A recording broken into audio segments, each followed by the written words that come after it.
Friends, welcome to social science with Rinki. कैसे हैं आप? उम्मीद करती हूँ आप सभी अच्छे होंगे। आज जो हम इस वीडियो में पढ़ने जा रहे हैं वो है हमारी 7th क्लास की हिस्ट्री, और उसका चैप्टर नंबर कौन सा देख रहे थे हम? 7 देख रहे थे।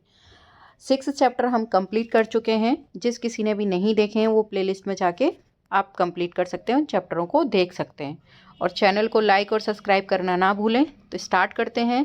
हमारा जो 7 चैप्टर है वो है क्षेत्रीय संस्कृतियों का निर्माण।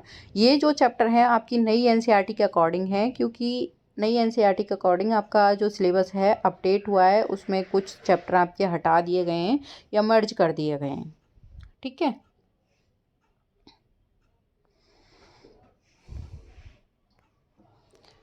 लोगों का वर्णन करने का एक सबसे सामान्य तरीका है उनकी बोलचाल की भाषा से उन्हें परिभाषित करना।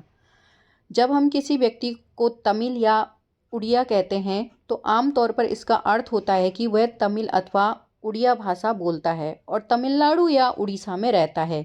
इसी तरह से हम प्रत्येक क्षेत्र को कुछ खास किस्मों के भोजन, वस्त्र, काव्य, नृत्य, संगीत और चित्रकला से जोड़ सकते हैं। कभी कभी हम इन अस्मिताओं को मानकर चलते हैं और सोचते हैं कि ये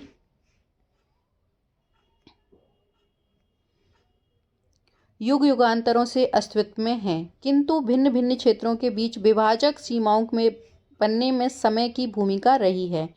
जिन्हें हम आज क्षेत्रीय संस्कृतियां समझते हैं वे समय के साथ साथ बदली हैं, और सच तो यह है कि आज भी बदल रही हैं।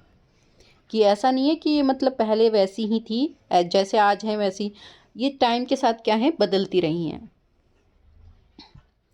ये क्षेत्रीय संस्कृतियां जटिल प्रक्रिया से विकसित हुई हैं। इस प्रक्रिया के तहत स्थानीय परंपराओं और उपमहाद्वीप के अन्य भागों के विचारों के आदान प्रदान ने एक दूसरे को संपन्न बनाया है। जैसा कि हम देखेंगे कि कुछ परंपराएं तो कुछ विशेष क्षेत्रों की अपनी, जबकि कुछ अन्य भिन्न भिन्न क्षेत्रों में एक समान प्रतीत होती हैं। परंतु इसके विपरीत कुछ अन्य परंपराएं एक खास इलाके के पुराने रीति रिवाजों से तो निकली हैं, परंतु अन्य क्षेत्रों में जाकर उन्होंने एक नया रूप ले लिया है।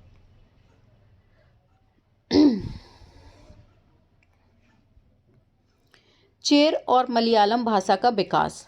आइए भाषा और क्षेत्र के बीच अंतः संबंध के एक उदाहरण से अपना विश्लेषण प्रारंभ करें। महोदयमपुरम एक चेर राज्य का प्रादीप के दक्षिण पश्चिमी भाग में, जो आज के केरल राज्य का क्या है, हिस्सा है, 9वीं शताब्दी में स्थापित किया गया। संभवतः मलयालम भाषा इस इलाके में बोली जाती थी। शासकों ने मलयालम भाषा एवं लिपि का प्रयोग अपने अभिलेखों में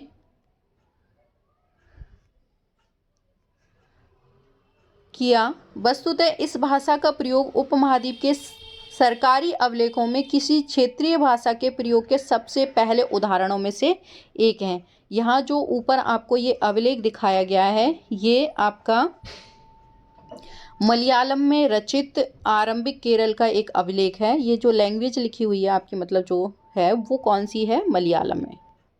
ठीक है।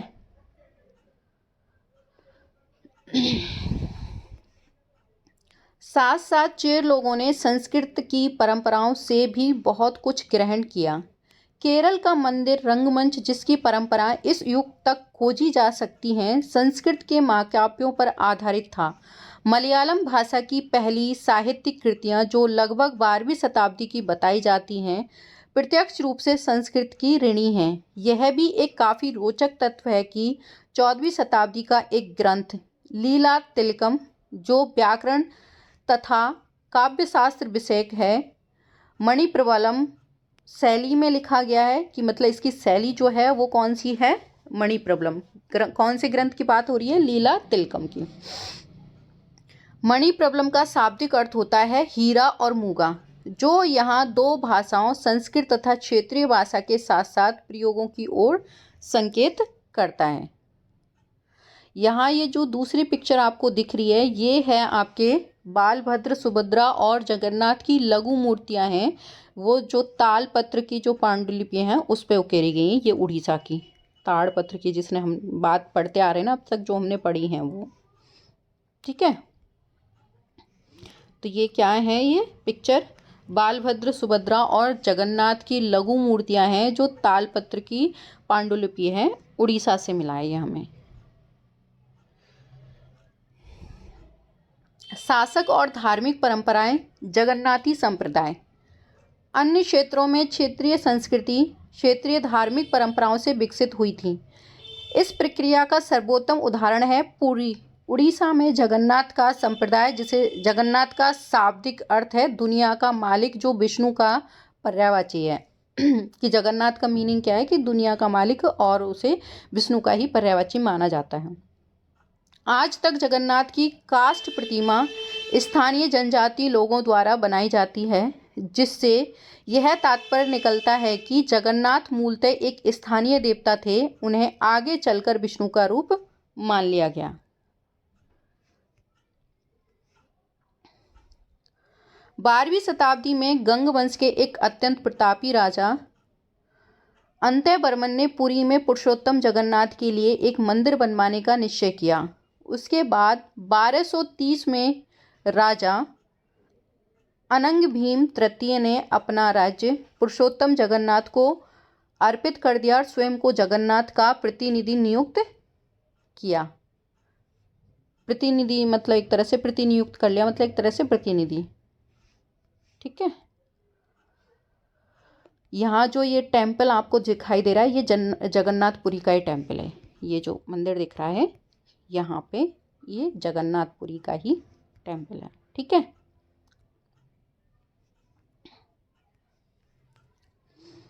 जो जो इस मंदिर को तीर्थ स्थल यानी तीर्थ यात्रा के केंद्र के रूप में महत्व प्राप्त होता गया, सामाजिक तथा राजनीतिक मामलों में भी इसकी सत्ता बढ़ती गई।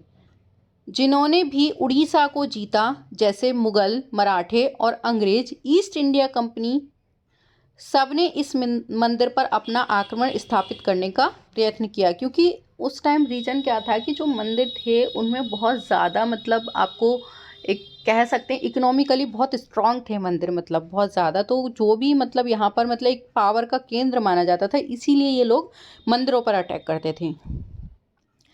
वे सब यह महसूस करते थे कि मंदिर पर नियंत्रण प्राप्त करने से स्थानीय जनता में उनका शासन स्वीकार होगा, क्योंकि लोग जो थे उनका बहुत ज़्यादा ट्रस्ट भी था और एक तरह से इकोनॉमिकली भी ये स्ट्रांग होते थे मंदिर। राजपूत और शूरवीरता की परंपराएं। 19वीं शताब्दी में ब्रिटिश लोग उस क्षेत्र को जहां आज का अधिकांश राजस्थान स्थित है राजपूताना कहते थे, कि आज का जो ज़्यादातर एरिया राजस्थान माना जाता है वो पहले राजपूताना कहलाता था। इससे यह समझा जा सकता है कि वह एक ऐसा प्रदेश था जहां केवल तथा प्रमुख रूप से राजपूत ही रहते थे। लेकिन यह बात आंशिक रूप से ही सत्य है। ऐसे अनेक समूह और जो आज भी हैं, जो उत्तरी तथा मध्यवर्ती भाग के अनेक क्षेत्रों में अपने आप को राजपूत कहते हैं। यह भी सच है कि राजस्थान में राजपूतों के अलावा अन्य लोग भी रहते हैं। तथापि अक्सर यह माना जाता है कि राजपूतों ने राजस्थान को एक विशिष्ट संस्कृति प्रदान की है, इसीलिए उसको क्या कहा जाता था, राजपूताना। यहाँ जो ये आपको पिक्चर दिख रही है, ये बीकानेर के राजकुमार हैं, राज सिंह, उनकी पिक्चर है ये जो दिख रही है आपको। ठीक है,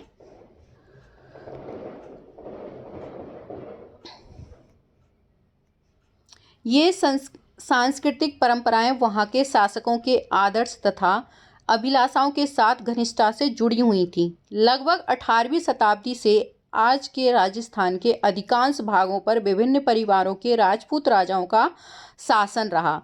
पृथ्वीराज, जिसके बारे में हमने अध्याय 2 में देखा था, एक ऐसा शासक था। ये शासक ऐसे शूरवीरों के आदर्श को अपने हृदय में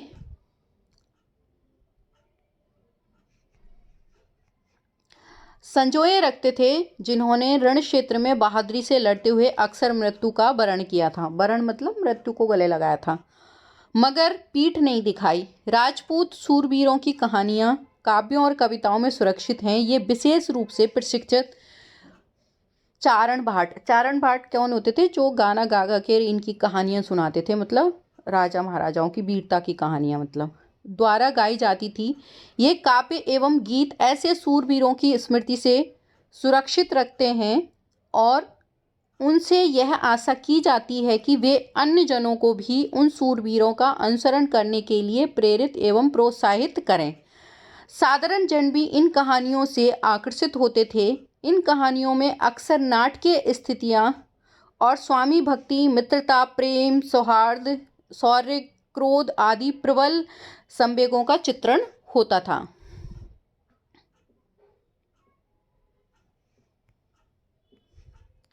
क्या स्त्रियों को भी इन कहानियों में स्थान प्राप्त था? कहीं कहीं पर यह चित्रित किया गया है कि स्त्रियां अपने सूरवीर पतियों का जीवन मरण दोनों में अनुसरण करती थीं। सती प्रथा यानी विधवाओं द्वारा अपने मृतक पतियों की चिता पर जिंदा जल जाने की प्रथा का भी कुछ कहानियों में उल्लेख पाया जाता है। इस प्रकार जो लोग सूरवीरता के आदर्शों का पालन करते थे उन्हें अक्सर इस आदर्श के लिए अपने जीवन का बलिदान करना होता था। यहाँ जो ये मैप दिखाया गया है, यहाँ आपको क्षेत्रीय संस्कृतियाँ दिखाई गई हैं, कौन कौन सी जो कहाँ कहाँ पर हैं आपके। सारा ये मैप देख लेना आप एक बार, ठीक है। एक बार और दिखा देती हूँ मैं। यहाँ ये सारे वो क्षेत्र हैं जिनकी अभी हमने इस चैप्टर में पढ़े हैं। जैसे आपका ये जम्मू एंड कश्मीर, हिमाचल हो गया, उत्तराखंड, पंजाब, राजस्थान, उत्तर प्रदेश, इधर गुजरात हो गया, मद्रास, छत्तीसगढ़, महाराष्ट्र, उड़ीसा, झारखंड, पश्चिम बंगाल, बिहार, ये सारे इधर आपके ईस्ट वाले स्टेट हो गए सारे, ठीक है।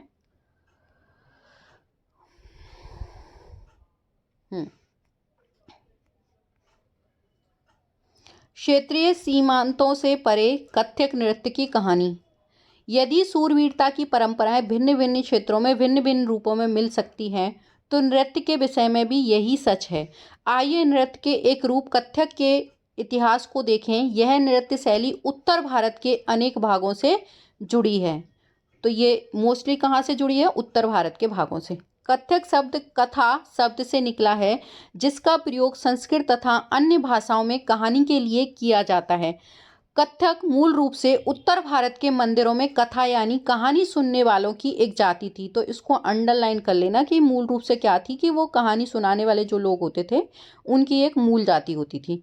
ये कथाकार अपने हाव भाव तथा संगीत से अपने कथावाचन को अलंकृत किया करते थे। 15वीं तथा 16वीं शताब्दी में भक्ति आंदोलन के प्रसार के साथ साथ कथक एक विशिष्ट नृत्य शैली का रूप धारण करने लगा। कि जब भक्ति आंदोलन आया तो इसने क्या है, एक विशिष्ट शैली का रूप धारण कर लिया। राधा कृष्ण के पौराणिक आख्यान, आख्यान मतलब कहानियां, लोक नाट्य के रूप में प्रस्तुत किए जाते थे, जिन्हें रासलीला कहा जाता है। रासलीला में लोग नृत्य के साथ कथक कथाकार के मूल हाव भाव से भी जुड़े होते थे।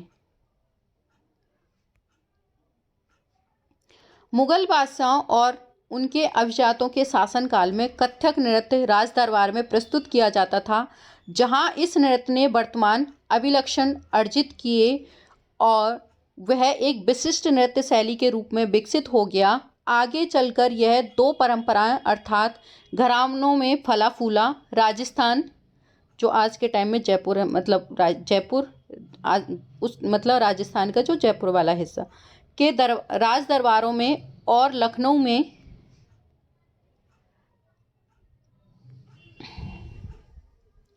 अवध के अंतिम नवाब वाजिद अली शाह के संरक्षण में यह एक प्रमुख कला के रूप में उभरा। 1850 से 1875 के दौरान यह नृत्य शैली के रूप में इन दो क्षेत्रों में ही नहीं बल्कि आज के पंजाब, हरियाणा, जम्मू एंड कश्मीर, बिहार तथा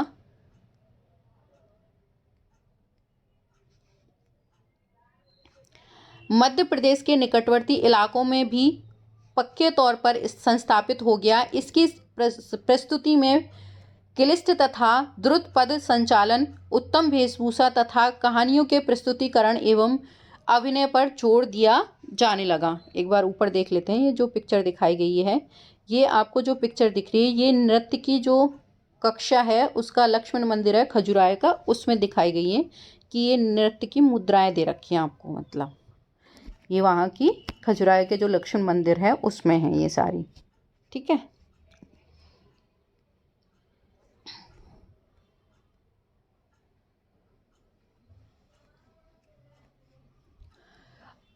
अनेक अन्य संस्कृतियां गतिविधियों की तरह कथक को भी 19वीं तथा 20वीं शताब्दी में अधिकांश ब्रिटिश शासकों ने नापसंद किया। फिर भी यह जीवित बचा रहा और गणिकाओं द्वारा पेश किया जाता रहा। स्वतंत्रता प्राप्ति के बाद तो देश में इसे 6 शास्त्रीय नृत्यों में मान्यता प्राप्त हो गई कि जो 6 शास्त्रीय नृत्य हैं उनमें से ये एक है। शास्त्रीय नृत्य किस कला रूप को शास्त्रीय माना जाए, इस प्रश्न का उत्तर देना अक्सर बहुत कठिन होता है। क्या हम उस रूप या शैली को शास्त्रीय कह सकते हैं जिसका विषय धार्मिक हो, अथवा क्या हम उसे शास्त्रीय इसलिए मानते हैं क्योंकि उसके लिए आध्यात्मिक कौशल की आवश्यकता होती है, जो कई वर्षों के लंबे प्रशिक्षण से भी ही प्राप्त होता है, अथवा यह शास्त्रीय इसलिए है क्योंकि यह एक निर्धारित नियम अनुसार ही प्रदर्शित या प्रस्तुत किया जाता है, कि हम किस चीज को माने शास्त्रीय।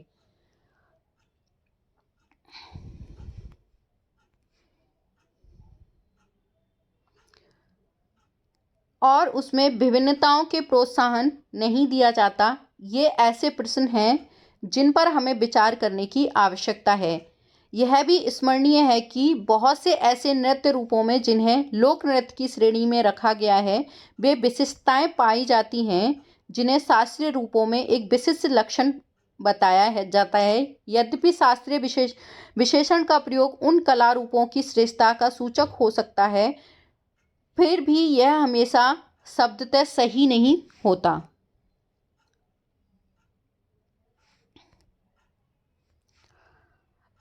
अन्य नृत्य रूप जिन्हें इस समय शास्त्रीय माना जाता है निम्नलिखित हैं। ये शास्त्रीय नृत्यों के नाम हैं।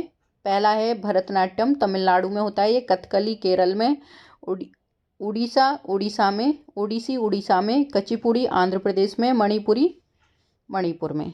ये आपको जो पिक्चर दिख रही है ये कथक नृत्यांगनाएं हैं ये। ठीक है, कथक नृत्य की पिक्चर दे रखी है। संरक्षकों के लिए चित्रकला लघु चित्रों की परंपरा। एक अन्य परंपरा जो कई रीतियों से विकसित हुई वह भी लघु चित्रों की परंपरा। लघु चित्र, जैसा कि उनके नाम से पता चलता है, छोटे आकार के चित्र होते हैं जिन्हें आमतौर पर जल रंगों से कपड़े या कागज पर चित्रित किया जाता है। प्राचीनतम लघु चित्र तालपत्रों तथा लकड़ी की तख्तियों पर चित्रित किए जाते थे। इनमें से सर्वाधिक सुंदर चित्र जो पश्चिमी भारत में पाए गए जैन ग्रंथों को सचित्र बनाने के लिए प्रयोग किए गए थे। मुगल बादशाह अकबर, जहांगीर और शाहजहां ने अत्यंत कुशल चित्रकारों को संरक्षण प्रदान किया था, जो प्राथमिक रूप से इतिहास का और काव्यों की पांडुलिपियों को चित्रित करते थे।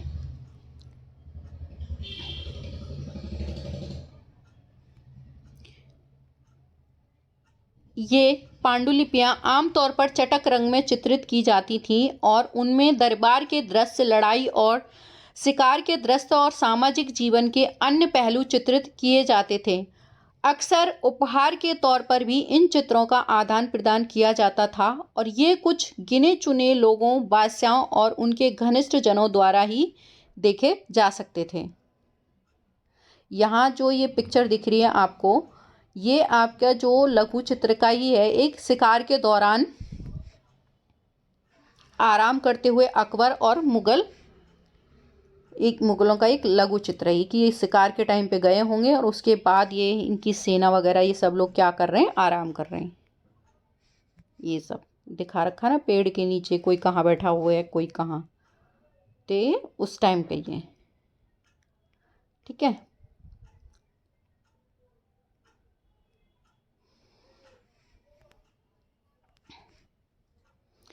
मुगल साम्राज्य के पतन के साथ अनेक चित्रकार मुगल दरबार छोड़कर नए उभरने वाले क्षेत्रीय राजाओं के दरबारों में चले गए। परिणाम स्वरूप मुगलों की कलात्मक रुचियों ने दक्षिण के क्षेत्रीय दरबारों और राजस्थान के राजपूती दरबारों को प्रभावित किया, लेकिन इसके साथ ही उन्होंने अपनी विशिष्ट विशेषताओं को सुरक्षित रखा और उनका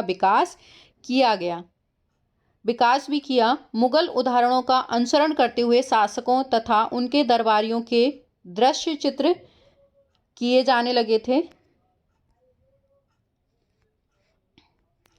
इनके साथ साथ मेवाड़, जोधपुर, बूंदी, कोटा और किशनगढ़ जैसे केंद्रों में पौराणिक कथाएं तथा काव्यों के विषयों का चित्रण बराबरी से जारी रहा। यहाँ ये जो पिक्चर दिखाई गई है, ये होली खेलते हुए महाराणा राम सिंह सेकंड जो है उनका एक लघु चित्र दे रखा है। ये राजपूत जो थे तो होली के टाइम की है, होली खेलते हुए की पिक्चर दिखा रखी है, ये जो दिख रही है आपको ये, ठीक है।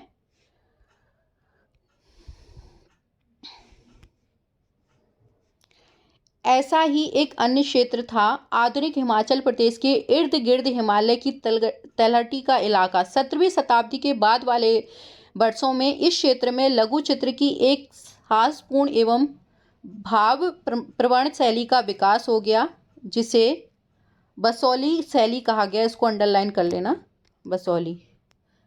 यहाँ जो सबसे लोकप्रिय पुस्तक चित्रित की गई थी वह थी भानुदत्त की रासमंजरी। 1739 में नादिर शाह के आक्रमण और दिल्ली के विजय के परिणाम स्वरूप मुगल कलाकार मैदानी इलाकों की अनिश्चितताओं से बचने के लिए पहाड़ी क्षेत्रों की ओर पलायन कर गए। उन्हें वहां जाते ही आश्रयदाता तैयार मिले। इसके फलस्वरूप चित्रकारी की कांगड़ा शैली विकसित हुई। 18वीं शताब्दी के मध्य भाग तक कांगड़ा के कलाकारों ने एक नई शैली विकसित कर ली, जिसे लघु चित्रकारी में एक नई जान डाल दी। उनकी प्रेरणा का स्रोत वहां की वैष्णव परंपराएं थीं। ठंडे नीले हरे रंग सहित कोमल रंगों का प्रयोग और विषयों का काव्यात्मक निरूपण कांडला शैली की विशेषता थी। यहाँ ये देख लेते हैं, ये जो पिक्चर है वो है आपकी राधा कृष्ण और उनकी सखियां, जो पहाड़ी का एक लघु चित्र दिखाया गया है। ये यहाँ पर आपका राधा और वो दिखा रखी है, उनकी सहेली या कृष्ण भगवान को दिखा रखा है, ठीक है।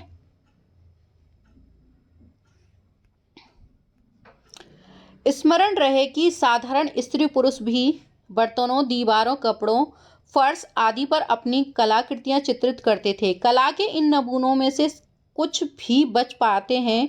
इसके विपरीत लघु चित्र राजमहलों में सावधानी पूर्वक रखे जाते थे, जिससे वे सदियों तक सुरक्षित रहें।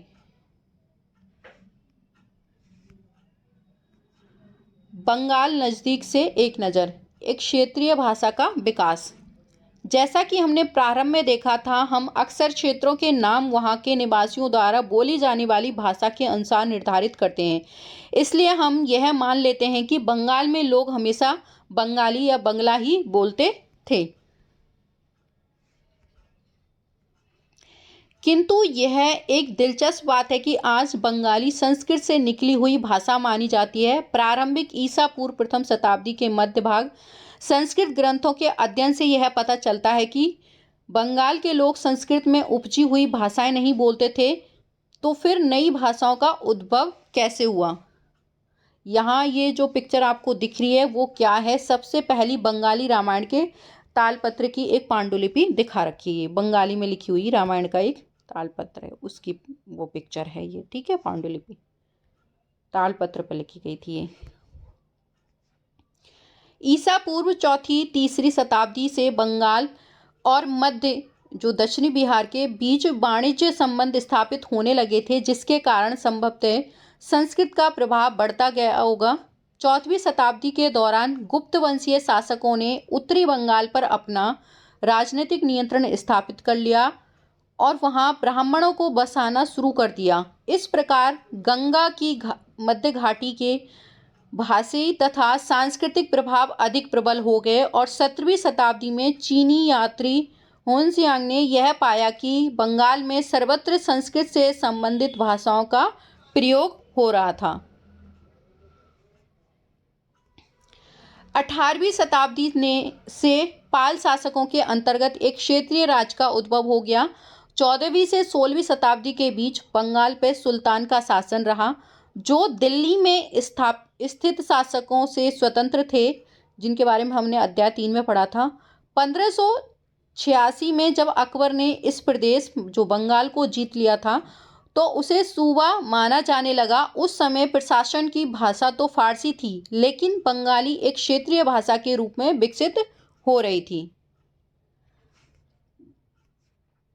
15वीं शताब्दी तक आते आते उपभाषाओं तथा बोलियों का बंगाली समूह एक सामान्य साहित्यिक भाषाओं के द्वारा एकबद्ध हो गया। यह साहित्यिक भाषा उस क्षेत्र के पश्चिमी भाग की बोलचाल की भाषा थी, जिसे अब पश्चिमी बंगाल कहा जाता है। यद्यपि बंगाल का उद्भव संस्कृत से ही हुआ है, पर यह अपने क्रम विकास की अनेक अवस्थाओं से गुजरती है। इसके अलावा गैर सांस्कृतिक शब्दों का एक विशाल शब्द भंडार जो जनजातीय भाषाओं, फारसी और यूरोपीय भाषाओं सहित अनेक स्रोतों से इसे प्राप्त हुआ है, आधुनिक बंगाली का एक हिस्सा बन गया है।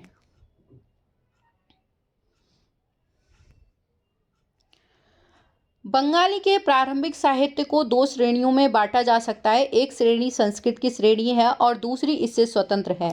पहली श्रेणी में संस्कृत महाकाव्यों के अनुवाद, मंगल काव्य शाब्दिक शब्दों में शुभ यानी मंगल, मांगलिक काव्य जो स्थानीय देवी देवताओं से संबंधित है, और भक्ति साहित्य मतलब पहला जो है आपका मंगल काव्य और भक्ति साहित्य जैसे गौड़ीय वैष्णव आंदोलन के नेता श्री चैतन्य देव की जीवनियाँ आदि शामिल हैं। दूसरी श्रेणी में नाथ साहित्य शामिल है, जो मैनामती गोपीचंद्र के गीत, धर्म ठाकुर की पूजा से संबंधित कहानियाँ, परी कथाएं, लोक कथाएं और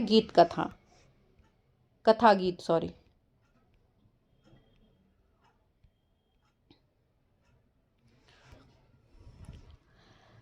मैनामती गोपीचंद्र और धर्म ठाकुर। नाथ लोग सन्यासी होते थे जो तरह तरह की योग क्रियाएं करते थे। यह गीत विशेष जो अक्सर अभिनीति किया जाता था, यह बताता है कि रानी मैनावती ने अपने पुत्र गोपी चंद्र को अनेक बाधाओं के समक्ष संन्यास का मार्ग अपनाने को किस प्रकार प्रोत्साहित किया। धर्म ठाकुर एक क्षेत्रीय लोक देवता है, जिनकी पूजा अक्सर एक पत्थर तथा काष्ठ की मूर्ति के रूप में की जाती है।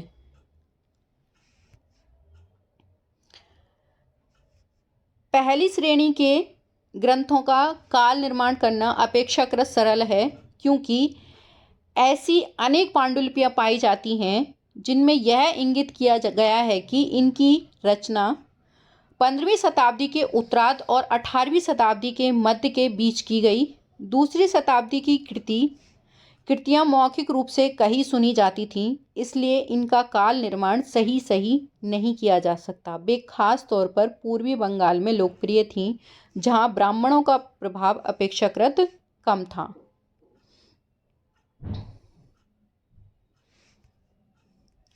पीर और मंदिर। पीर क्या होता है? फारसी भाषा का शब्द है जिसका अर्थ है आध्यात्मिक मार्गदर्शक। 16वीं शताब्दी से लोगों ने बड़ी संख्या में पश्चिमी बंगाल के कम उपजाऊ क्षेत्रों को छोड़ करके दक्षिणी पूर्वी बंगाल के जंगली तथा दलदली इलाकों में प्रवास करना शुरू कर दिया था। जो वे पूरब की ओर बढ़ते गए, वे जंगलों को साफ करके भूमि में धान की खेती करने लगे। सने मतलब धीरे धीरे स्थानीय मछुआरे तथा स्थानांतरित खेती करने वाले लोग, जो अक्सर जनजातीय थे, किसानों के नए समुदाय में मिल गए। इन्हीं दिनों बंगाल पर मुगलों का नियंत्रण स्थापित हो गया था, जिन्होंने पूर्वी डेल्टा प्रदेश के केंद्रीय भाग में स्थित ढाका नगर में अपनी राजधानी स्थापित की। अधिकारी और कर्मचारी लोग भूमि प्राप्त करके अक्सर इस पर मस्जिदें बनवा लेते थे, जो इन इलाकों के धार्मिक रूपांतरण के केंद्र के रूप में काम आती थी।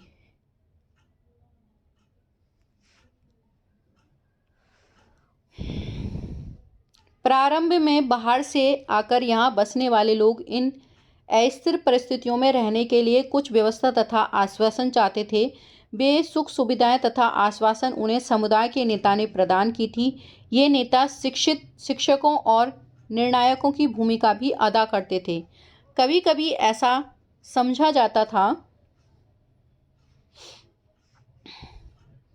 कि इन नेताओं के पास अलौकिक शक्तियां हैं। स्नेह और आदर से लोग उन्हें पीर कहते थे।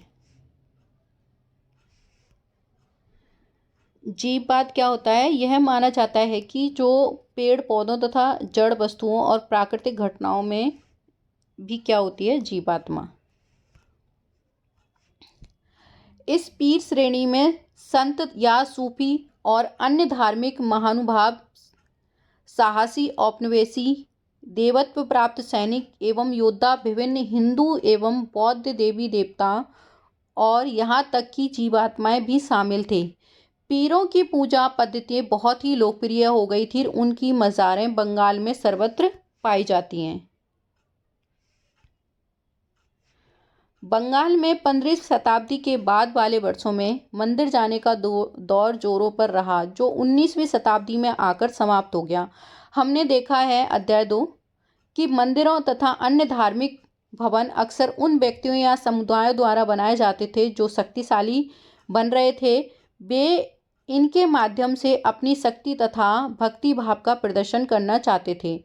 बंगाल में साधारण ईंटों और मिट्टी गारे से अनेक मंदिर थे निम्न सामाजिक समूह जैसे कालू जो तेली था, कंसारी जो घंटा धातु के कारीगर थे आदि के समर्थन से बनाए थे। यूरोप की व्यापारिक कंपनियों के आ जाने से नए आर्थिक अवसर पैदा हुए और इन सामाजिक समूह से संबंधित अनेक परिवारों ने इन अवसरों पर लाभ उठाए। जैसे जैसे लोगों की सामाजिक तथा आर्थिक स्थिति सुधरती गई, उन्होंने इन स्मारकों के निर्माण के माध्यम से अपनी परिस्थिति पर प्रतिष्ठा की घोषणा कर दी। जब स्थानीय देवी देवता जो पहले गांव में छान छप्पर वाली झोंपड़ियों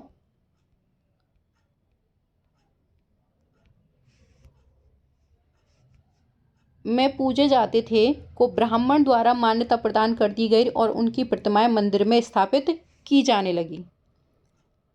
यहाँ जो ये पिक्चर दिखाई गई है,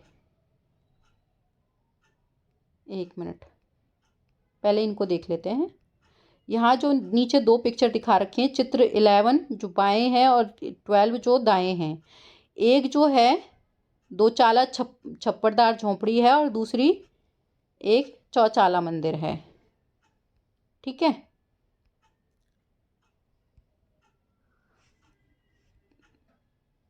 ओके।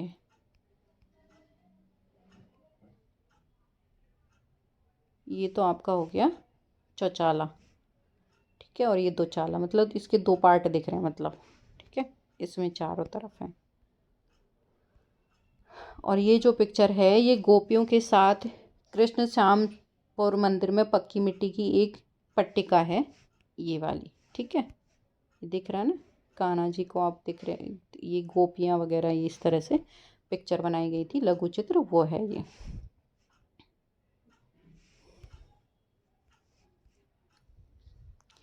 इन मंदिरों की शक्ल या आकृति बंगाल की छप्परदार झोंपड़ियों की तरह 2 चाला 2 छतों वाली और चौचाला मतलब 4 छतों वाली होती थी। इसके कारण मंदिरों की स्थापत्य कला में विशिष्ट बंगाली शैली का प्रादुर्भाव हुआ।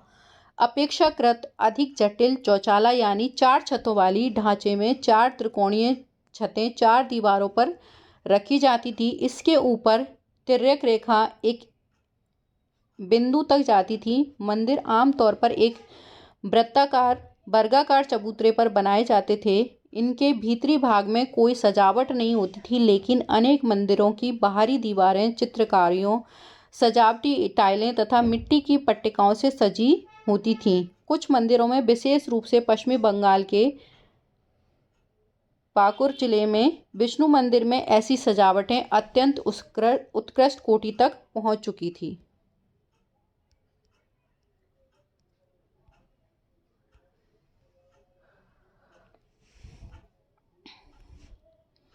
मछली भोजन के रूप में।